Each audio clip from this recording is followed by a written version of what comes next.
और मूर्खाजी राज का जो बयान था राहुल गांधी के लिए, मोदी जी ने मूर्खाजी राज का मूर्खों का राजा, ये कोई मैंने गाली नहीं दी बजरंगलाल जी को, कितने वो विचलित हो। हनुमान बेनीवाल और आरएलपी की हुंकार का ही परिणाम था कि बीजेपी के अंदर खलबली मच गई, कोई किधर भाग गया कोई किधर। अगर सरकार में दम है और जो बयान दिया मेरे बीजेपी के लोगों ने हनुमान जी को रोक देने, तो मुझे रोक के दिखाना, फिर मैं बताता हूँ हनुमान बेनीवाल के अंदर कितनी ताकत है।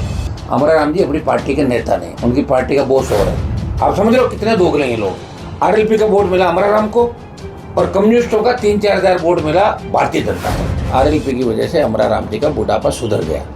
तो बुढ़ापा तो बुढ़ा आदमी बुढ़ा ही कहेंगे। और उनके जो दुकानें उठ गई उनकी सबकी, तो उठी हुई दुकान, बुझे हुए दिए, चले हुए कारतूस, ये जगह जगह से निकलेंगे आएंगे राजस्थान। लेकिन मैंने आज देखा कि उसका हाईकोर्ट का स्टे मेरा अगस्त तक का, दोनों मकानों का इनका भी, एडीएम के यहाँ अभी इस बात को लेकर विशेष सुनवाई हुई कि ये आवाज़ खाली कराई जाए। हाईकोर्ट ने यह कहा कि राजस्थान में जिन मंत्री विधायक अधिकारियों के पास बंगले हैं और वो पद पे नहीं है, तो उन सब की लिस्ट ला के, और 24 अगस्त की तारीख है। लेकिन चूंकि बेराना के अंदर सरकार डरी, भागी, देखिए मंत्री भाग रहे हैं ना, पहले तो नहीं गए थे हम 3 दिन, जो चाहे वो करेंगे, साधुओं की मांग भी मानी जाएगी। तो बेराना से बौखलाए हुए और मूर्खाजी राज का जो बयान था राहुल गांधी के लिए, मोदी जी ने मूर्खाजी राज का मूर्खों का राजा, आपने देखा होगा, वो भी देखता है सारी चीज़ें। ये कोई मैंने गाली नहीं दी बजरंगलाल जी को, कितने वो विचलित हो गए। अरे यार बढ़िया, उनका प्रचार हो गया, सारे बच्चे, कल आज उत्तर प्रदेश से एक बच्चा मुझे फ़ोन करा कि अंकल मुझे मूर्खाजी राज दिखाओ, अंकल तो जो जगह मूर्खाजी राज वैसे होगा। मैंने कहा बेटा आना, अपन बात करेंगे। तो घर में हल्ला हुआ ना, तो उसने रील में बच्चन देख लिया कि मुझे मूर्खाजी राज दिखाओ, मूर्खाजी राज दिखाओ। अरे वो बोले ये अंकल दिखाएंगे। मैंने कहा बेटा मूर्खाजी राज कोई वैसे कोई अवतरित पुरुष नहीं है, ये उपाधि दी थी, तो जिद कर बैठा। मैंने कहा दिखाएंगे, कोई कार्यक्रम होगा तो आपको भी राजस्थान के अंदर। मंत्रियों के आवास पे भी रहते, मीटिंग भी हुई। देखिए उनको मैंने फ्रेंड किया, साधुओं को, मेरे कॉन्टेक्ट में थे। हम लोकतांत्रिक तरीके से साधुओं के समर्थन के अंदर है। और देखिए सरकार ही रिको रद्द करेगी, मेरे आदेश से नहीं होगा। हम सरकार पर दबाव जितना बढ़ाना हमने बढ़ा दिया। पूरे देश के अंदर बात चली और मदन राठौड़ मुख्यमंत्री को दिल्ली तलब किया, नया सेंट्रल महामंत्री भी आ गया। ये हनुमान बेनीवाल और आरएलपी की हुंकार का ही परिणाम था कि बीजेपी के अंदर खलबली मच गई, कोई किधर भाग गया कोई किधर, ठीक हो रहा मामला। तो हमने साधु संतों को ये कहा कि आपकी वार्ता जो भी हिंदू परिषद आपसे कर रहा था, आप वार्ता करें, उसमें कोई दिक्कत नहीं। लेकिन वो 7 जो एजेंडे थे रिको स्थापित, उन बात पर आप लोग रहना, उनका उन बात पर हम रहेंगे। कोई मंत्री जाए संतरी जाए, हमारे क्या फ़र्क पड़ता है, हमें तो उनका आशीर्वाद मिल गया। जहाँ आवश्यकता पड़ेगी हम साधुओं के साथ खड़े हैं। साधुओं 2 महीने से बैठे थे, वो आपकी वो तो वो ले रहे थे, समाधि ले रहे थे, वो भी मैंने रोका।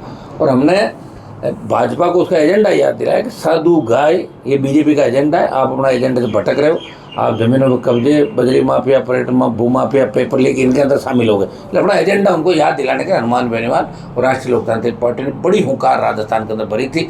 भरतपुर के अंदर इसी महीने के अंदर में वो कह रहे हैं भरतपुर में घोषणा देंगे सीएम का जिला, वहाँ मैं लाखों लोगों की बड़ी रैली कर रहा हूँ भरतपुर के अंदर।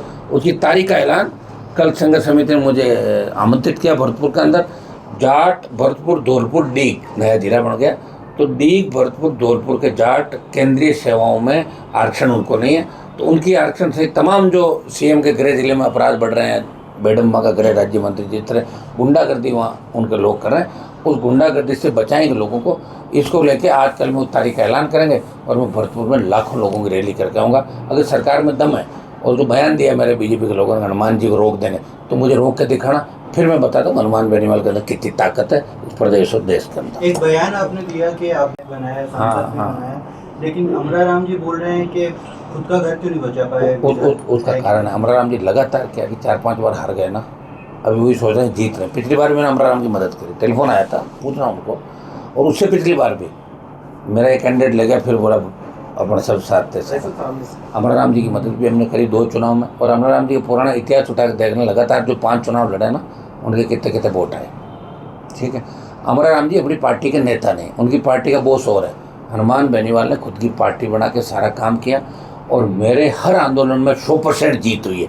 ये बेराना भी मेरे ही आंदोलन की जीत चल रही है, चाहे 5 दिन बाद और 3 दिन बाद। ये आंदोलन क्या बहुत बड़ा मुद्दा था कि 800 बीघा रिको को ट्रांसफर करना छोटा मुद्दा नहीं है। नहीं, सरकार को पता नहीं करेंगे तो हनुमान और परेशान करेगा, समय बहुत है, करेंगे। विधानसभा के चुनाव को लेकर कर रहे हैं आप? हैं विधानसभा के चुनाव को लेकर? चुनाव को लेके भी करें, बौखलाए में ना भाई, अब इनके पास वार कुछ बचे नहीं ना, तो कभी अमरा राम आएगा, कोई रामू राम आएगा, कोई इधर से निकालेंगे जगह जगह से पुराने जितने भी लोग हैं। लेकिन अमरा राम जी के यहाँ आरएलपी ने अमरा राम जी को कंप्लीट वोट दिया, और कम्युनिस्ट पार्टी के नागौर जिले में 2-3 हज़ार वोट है पूरे संसदीय क्षेत्र में, वो सारा ज्योति मिर्धा को मिला। आप समझ रहे हो कितने दोगले हैं ये लोग। आरएलपी का वोट मिला अमरा राम को, और कम्युनिस्टों का 3-4 हज़ार वोट मिला भारतीय जनता पार्टी। तो ये कोई हमारे हितेश ही नहीं है। क्योंकि थर्ड फ्रंट की हम बात करते हैं, अमरा राम जी मेरे सीनियर है, हमने खूब लड़ाई साथ लड़ी, लेकिन जो बयान उनके अच्छा नहीं। चुनाव हार जीते उनकी जवान जब तो इन्हें 3 बार अमरा राम जी, तो फिर क्या हुआ, कर लो कुछ नौकी तरह।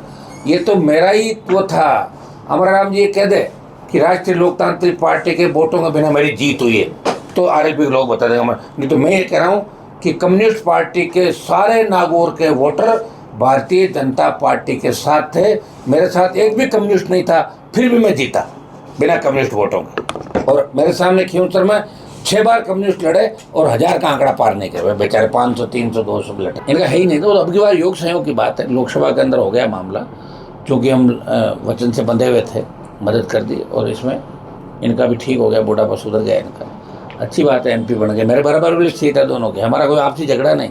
लेकिन जो उन्होंने बयान दिया वो थोड़ा ठीक नहीं। मैंने तो अच्छा बयान दिया था कि आरएलपी की वजह से अमरा राम जी का बुढ़ापा सुधर गया। तो बुढ़ापा तो बुढ़ा आदमी बुढ़ा ही कहेंगे, और क्या।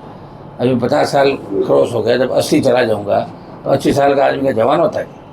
ये भी मैं लाया क्या, वृद्धावस्था, युवावस्था, ये तो पहले से लिखी हुई है ये सारी तिलमिला उठे, भीड़ नहीं है, 500 आदमी इकट्ठा नहीं कर पा रहे, 1000 नहीं, लाखों हनुमान बेनीवाल के साथ आ रहे हैं 46 डिग्री पे, दिल्ली की ओर बढ़ रहा आगे, खलबरा गए, और उनके जो दुकानें उठ गई उनकी सबकी, तो उठी हुई दुकान, बुझे हुए दिए, चले हुए कारतूस, ये जगह जगह से निकलेंगे आएंगे राजस्थान, तो कोई फर्क नहीं पड़ने वाला। आरएलपी के कार्यकर्ताओं की गाड़ियां बहुत जोश है, गाड़ियाँ पकड़ लेंगे तो नहीं ले लेंगे गाड़ियाँ दूसरी, घनी गाड़ियाँ आजकल फाइनेंस में दे रहे हैं लोग, ठीक है ना।